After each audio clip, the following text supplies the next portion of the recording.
In the Buddhist teaching, there is one unique philosophy, and that philosophy is this. According to the Buddha, the Dharmakaya nature, or the essence of enlightenment, is all-pervasive. That essence of enlightenment is considered to be the union of luminosity and wisdom, or the knowledge of emptiness, freedom from conceptualization. That nature, as I previously stated, is all-pervasive. Due to the quality of that nature, due to the quality of that nature being unified luminosity and wisdom, that nature is referred to as suchness, because there is no other way to refer to it. In the sense that once one names the nature, once one describes the nature, then one has lost the nature. Once that description takes place, then limitation takes place. Conceptualization takes place, and that is not the nature. This nature then is called suchness, and according to the Buddha's teaching, this nature cannot be divided. It is all-pervasive because it cannot be divided. In essence, there is nowhere that that nature is not. In that this nature is indivisible, in that this nature is all-pervasive, all phenomenal reality, as well as all sentient beings, have as their essence that nature. Again, that nature is the Buddha nature, also called the Dharmakaya, also called suchness. And according to that train of thought, all sentient beings have within them the essential Buddha nature. On that basis, we come to understand that each sentient being has the power to achieve enlightenment, that is to say, has the power to become a Buddha. Not Buddha-like in imitation of the Buddha, but a Buddha. The important thought here is to understand this. When it is said that all sentient beings have within them the innate capacity to become enlightened or to become the Buddha, the basis for that statement is that inherent within each sentient being is the Buddha nature. That it is inherently so, and must be so, since there is no way to divide the Buddha nature. Therefore, there can be no distinction between where the Buddha nature is and where it is not. Based on that, all sentient beings can become Buddha, can awaken to that nature, essentially, can become awake to that nature in the same way that the Buddha described himself as being awake, rather than being godlike. He described himself as being awake. In other religions and other philosophies, there is a difference in that the thought is that one actually accumulates movement in a certain direction in order to be united with a Godhead or godlike force that is actually external. Or, in other religions, one has the idea that one can contrive or collect or compose enlightenment. Some Eastern religions feel that way, that one can actually grow in such a way as to become the same as enlightened essence, or that one can collect or gather together enlightened essence. This is not the Buddha's teaching. The Buddha teaches us that if we had to rely on our own capacity to create enlightenment, or to collect enlightenment, or to become as good as enlightenment, or to move toward some godlike figure, or some enlightened source, then we would most assuredly fail in that we, in our present state of delusion, would not have the capacity to create or collect a state of enlightenment. That the basis for our success depends on the inherent Buddha nature that is our nature. The mistake that practitioners make, however, is that they try to understand their relationship with enlightenment and with spiritual success by how advanced they personally are, and they lose it. They lose understanding. They try to determine their success. They try to describe their success. They try to understand their success in such a way as to measure it. And like measuring cups of water to be put into a recipe, or cups of flour to be put into a recipe, in that way try to determine their proximity to enlightenment.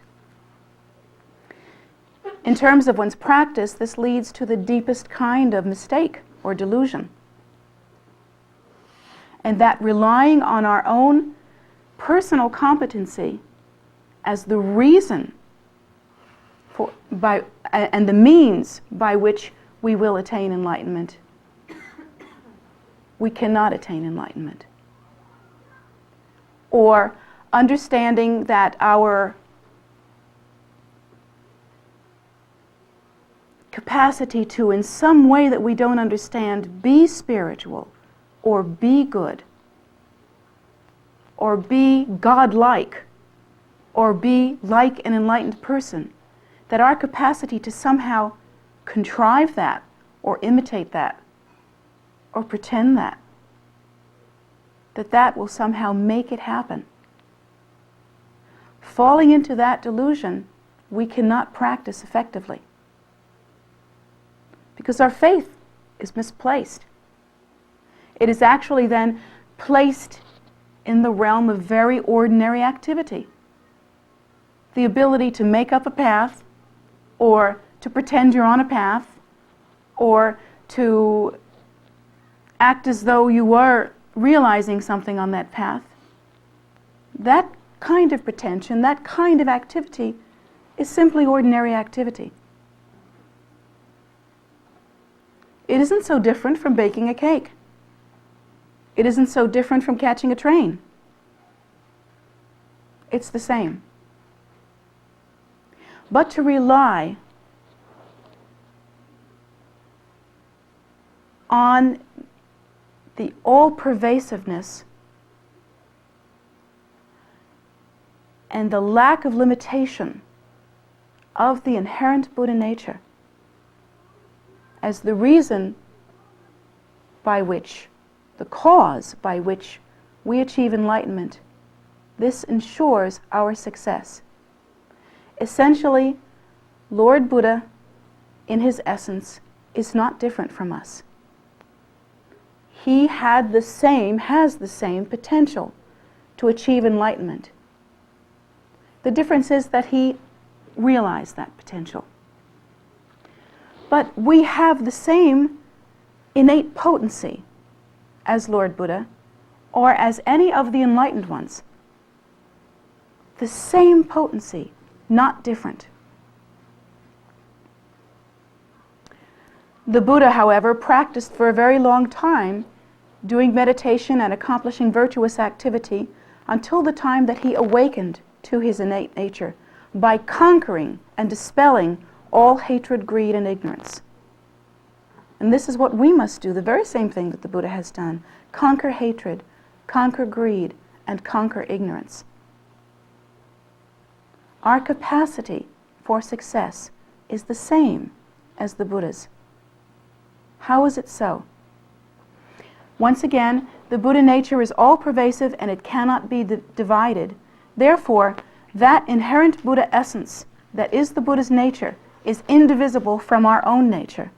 When we look at the enlightened Buddha, we look at our own nature revealed. When we look at any enlightened one, when we look at our own root gurus, we look at our own nature revealed. In a sense, we look at our own face when we see the Buddha. Now the Buddha teaches us that in order to achieve that potential, in order to realize that potential, one must conquer the delusions that occur within the mind due to the belief in self-nature as being inherently real. And one must conquer the products of that delusion, all hatred, greed, and ignorance. These are the things that we must also engage in. And here again is where the practitioner falls short. The practitioner will think, I have too much anger in my mind. I really can't conquer hatred. Or the practitioner will think, I have too many things to do. I simply don't have the time to work on spiritual matters. I have to support my family, or I have to take care of my children, and therefore I can't work on these spiritual matters. Or the practitioner will think, the Buddha is different. The Buddha is the Buddha. The Buddha is very smart. Somehow his wisdom is great and mine is very small, and therefore I will never be like the Buddha. But that's not what the Buddha taught you. That's not what we know about the enlightened essence that is your nature. Whose voice is it then that says these words? Where is the doubt? The doubt must be recognized as our own delusion. That's the voice that we are hearing, our own confusion and our own delusion. And so we have to look at that from a distance and understand what that is. The teachings are very clear. We are the same as the Buddha in potential. There is a method, there is a clear-cut and very defined path. And the result, of course, is the awakening to what is true and what is already present and inherent, our own Buddha nature. We must also come to believe in not only our inherent potential as the Buddha, but also we must come to believe in our ability to create the kinds of virtuous activity that will bring us closer to enlightenment, that will bring us closer to that awakening. And each one of us has, like a precious jewel in the palm of our hands, that potential. There is nothing that is required of us in order to achieve awakening, in order to achieve realization, that we cannot do. In order to achieve realization, we must engage in meditation. We must engage in contemplation. We must engage in study. We must engage in offering, to make offerings, physical offerings as well as offerings of our body, speech, and mind. We must engage in generosity. We must engage in compassionate activity.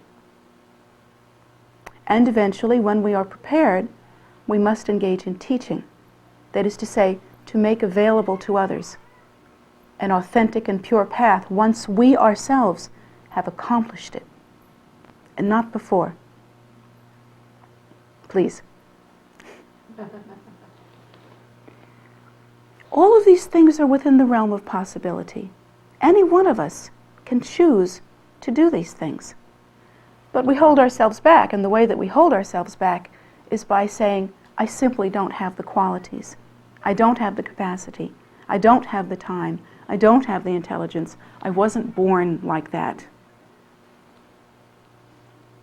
Try to distinguish that doubt within your mind from what the Buddha has taught. The Buddha has taught clearly, without reservation, the Dharmakaya nature, or the essential Buddha nature, is all pervasive.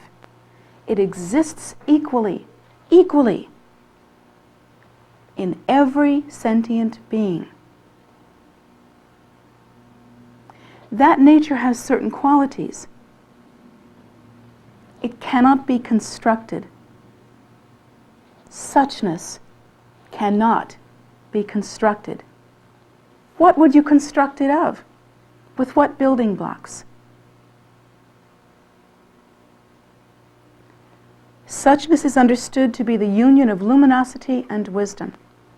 How would one make that up? The nature is true, the nature is complete, the nature is unconstructed, and it is present everywhere.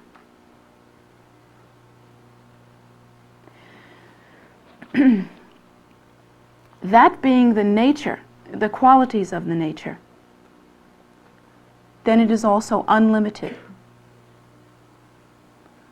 The Buddha nature is as well indestructible. And here's another place where sentient beings get messed up. Practitioners get messed up. We have a great deal of guilt. We know what we are. We think about all the things that we've done that we haven't done well. And we think about some of the things that we've done especially badly. And we know what thoughts we have in our heads. We know a lot about ourselves, actually, and we're not always willing to talk about it, but we know a great deal about ourselves. And we somehow carry around this hidden, internal, kind of subconscious idea that we have destroyed something, that we are flawed somehow, that somehow we have defiled our nature, that somehow we have become, due to our activities, less worthy than the enlightened ones. But this is the voice of your own doubt. This is not the Buddha's teaching. The Buddha teaches us only one thing, that all of us have the same and equal inherent potential for enlightenment, and that the Buddha nature cannot be destroyed. One cannot tarnish emptiness. How would one do that? One can tarnish jewelry. You can wreck a car. We can break down our house. We can boil our supper and ruin it. But these are pieces of phenomena. These are things that can be held in the hand. The Buddha nature is emptiness and luminosity.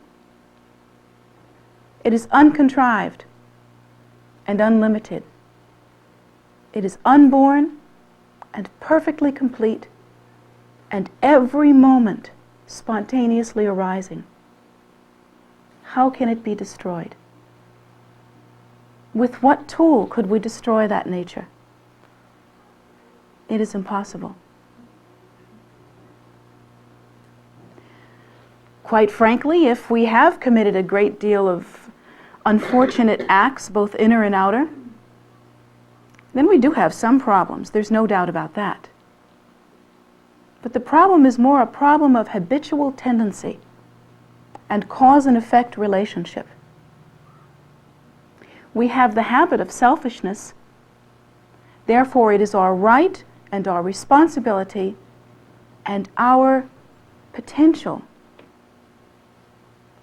to practice generosity. We have the habit of anger. We get angry about everything. We have that habit in our mind. Therefore, we should practice the antidote of kindness, of understanding,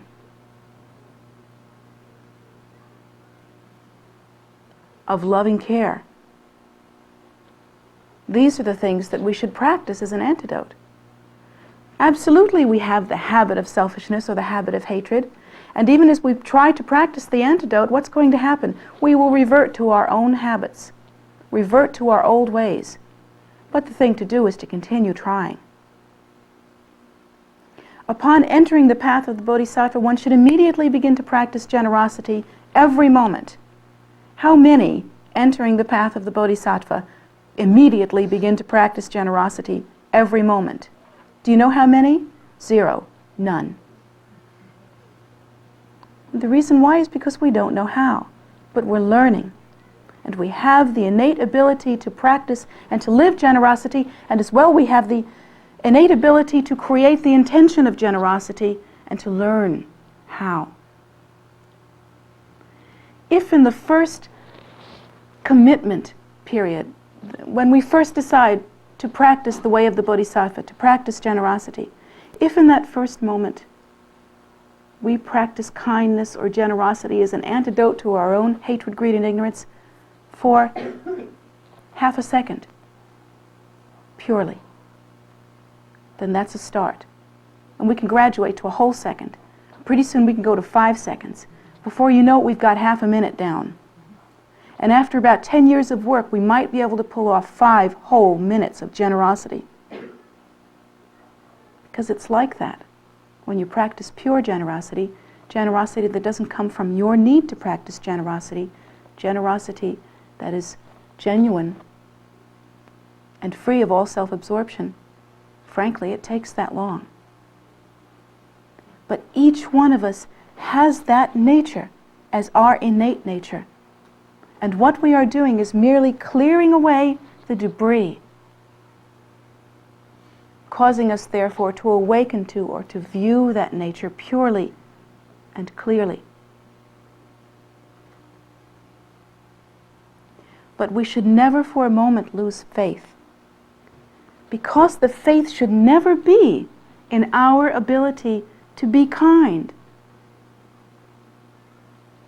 How many times have we tried to do the right thing, to live a good life, to be spiritual, however you want to phrase it, and haven't been able to manage any time at all in that state, and have been sorely disappointed in ourselves, and eventually just kind of gave it up and went on and about our lives? That should never happen if we understand where the faith should be placed. Shouldn't be placed in our being generous at this present moment. We know that that's not the case. It should be placed, that faith should be placed in our innate ability, through cause and effect relationships, to uncover our own true nature, which is in essence pure generosity. The Dharmakaya is present everywhere, in our hearts, in our minds, in our fingertips, in our words, in our intentions. As we reinforce the habits of kindness and goodness, and practice all virtuous accumulations, gradually, over a period of time, that will be present as well in our method and in our habits. And gradually, over a period of time, we will realize that Dharmakaya nature in our ordinary phenomenal existence as well. According to the Buddha's teaching, at that point we will not only display the Dharmakaya nature, but we will also display the Sambhogakaya nature and the Nirmanakaya nature. The Dharmakaya nature is the all-pervasive foundational view, the uncontrived primordial essence that is the Buddha nature. The Sambhogakaya nature is that nature appearing in an emanation or display phase. The Sambhogakaya body is called the complete enjoyment body. It is called the bliss body. When we realize that nature so completely that here in our form, as a physical being, we are able to show, to some degree, that nature in operation, to display goodness and kindness and enlightened essence in the form body, then it is said that we have attained the Nirmanakaya body, which is to say the enlightened essence in form. But it isn't 3 different bodies. It isn't something that we have to make up like a child makes up castles out of building blocks. It is merely the appearance of our own true nature in our understanding, in our ways, in our means, and finally, in our form and in our lives. It doesn't arise from somewhere else. No one grants you the blessing to be the Buddha. No one has that power. Rather than that, we realize what is essentially true and always has been. That nature, which is pure nature and undefiled, uncontrived, and indestructible, constantly arising and spontaneously complete, is our true nature and always has been. The activity that we constantly revolve in, that maintains our confusion and our doubt, as I described our doubt, when we think it impossible to achieve any kind of realization, that is merely the product of our own mistaken beliefs. It is only the voice of confusion and has no basis in truth. So we should have faith that is as solid as a rock. And that faith should be based not on what we've seen with our eyes. Because what have we seen with our eyes is we've seen us mess up our lives. We've seen some pretty bad things. But again, that is only evidence of our confusion. The basis for our faith is our inherent nature, and that the Buddha has told us and promised us that we are the same as him and all the Buddhas that have preceded him and all that will come after. We are the same. That nature is sameness, suchness, immovable, and ever present. Therefore, it is present within each of us equally.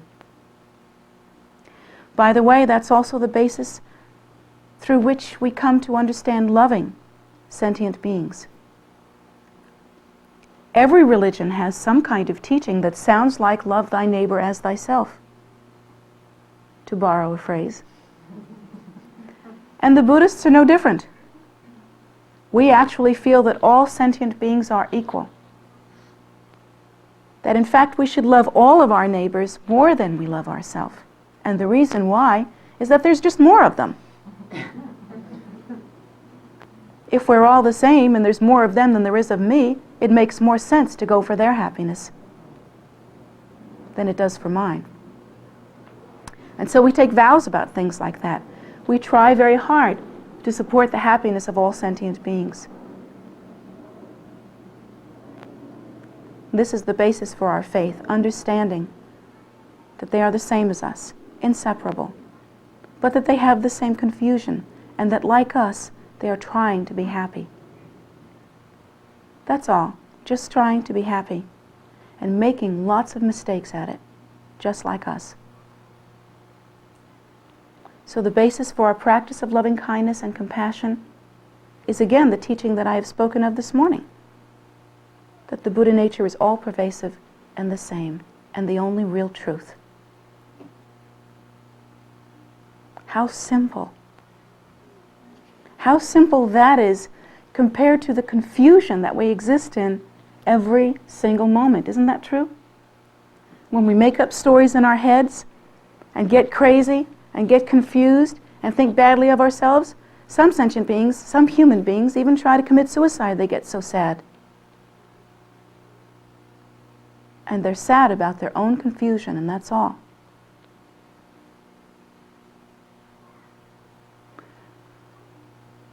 The Buddha came almost 3,000 years ago and gave us this truth, told us of our sameness, of our inherent value and purity, and of our nature, and of its all-pervasiveness and indivisibility.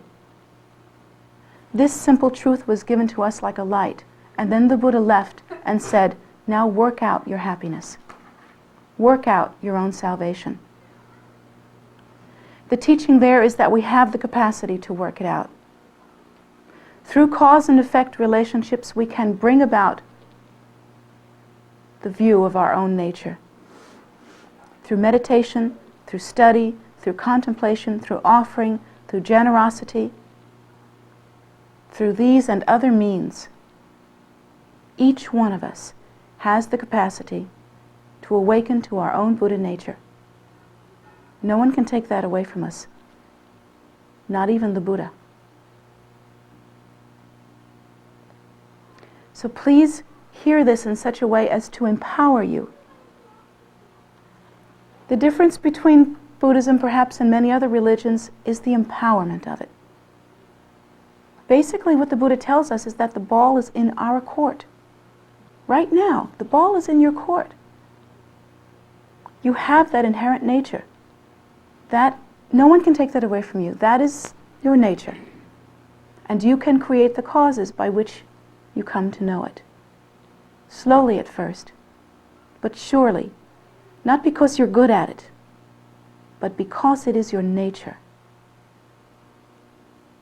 Knowing that, you cannot be prevented from Buddhahood.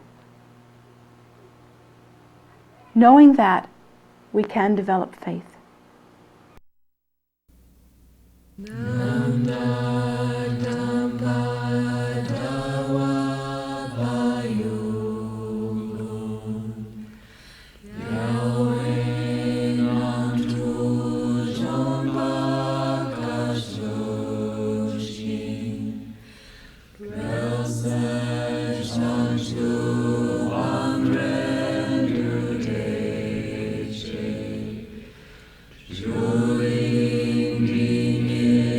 Siddhartha